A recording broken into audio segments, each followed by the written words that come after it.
Image Reuters Former Zimbabwean President Robert Mugabe at an event to mark his 88th birthday. Mugabe's funeral will take place in 30 days after a new mausoleum is built for him. Former Zimbabwe leader Robert Mugabe's family and the government on Friday said he would be buried in about a month after they agreed to entomb him at a monument for national heroes in Harare. Mugabe died in Singapore last week aged 95, leaving Zimbabweans divided over the legacy of a leader once lauded as an anti-colonial guerrilla hero, but whose 37-year iron-fisted rule ended in a coup in 2017. His family and President Emmerson Mnangagwa, a former Mugabe ally who turned against him, had been at odds over where and when he would be buried after his body returned home on Wednesday from Singapore. On Friday, they agreed he would be buried at the National Heroes Acre, but the final ceremony will only take place in 30 days after a new mausoleum is built for Mugabe.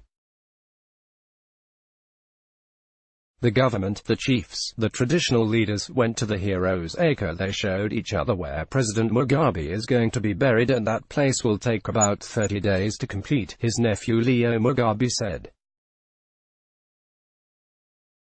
Mnangagwa confirmed the burial would only take place once a new site had been built there for the former leader. "We are building a mausoleum for our founding father on top of the hill at the Heroes Acre," he said. Around a dozen African leaders and former presidents, including South Africa's Cyril Ramaphosa, are among those expected to attend Mugabe's official state funeral on Saturday in Harare in a sports stadium. Tensions had erupted when Mnangagwa's government proposed a burial at the monument, while the family said he would be buried at a private ceremony, possibly in his homestead of Kutama in the Zimbabwe region, northwest of the capital. Leo Mugabe said Mugabe's body would go to Zimbabwe for villagers to pay their last respects at the weekend and return to Harare while the new tomb was built. The former leader had been traveling to Singapore regularly for medical treatment, but allies say his health deteriorated rapidly after his ouster. Some of Mugabe's relatives are still bitter over how he was removed from power, and the role Mnangagwa played in his ouster. Mugabe dismissed Mnangagwa as first vice president in 2017, a move many perceived as a bid to position his wife Grace to succeed him after nearly 4 decades of autocratic rule. Soon after, Mugabe was toppled by protesters and the army in what was seen as part of a power struggle within the ruling ZANU-PF party between pro-Mnangagwa factions and Mugabe loyalists siding with Grace. He remained free in Zimbabwe with his family after he was forced from office. People divided. Zimbabweans have been split over the death of a man who some still praise for ending white minority rule and widening access to health and education to the poor black majority.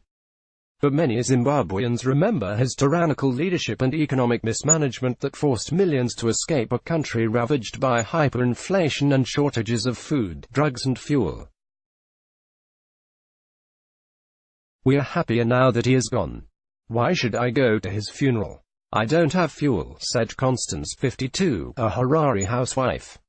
"We don't want to hear anything about him anymore.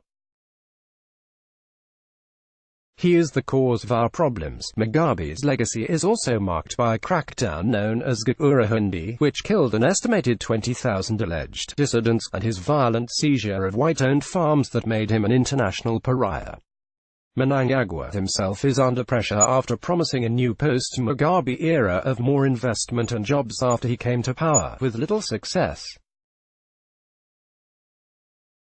His government's fuel price hike this year sparked protests, which led to a crackdown on opposition and clashes in which soldiers opened fire, killing 17 people. Let's block ads. Why?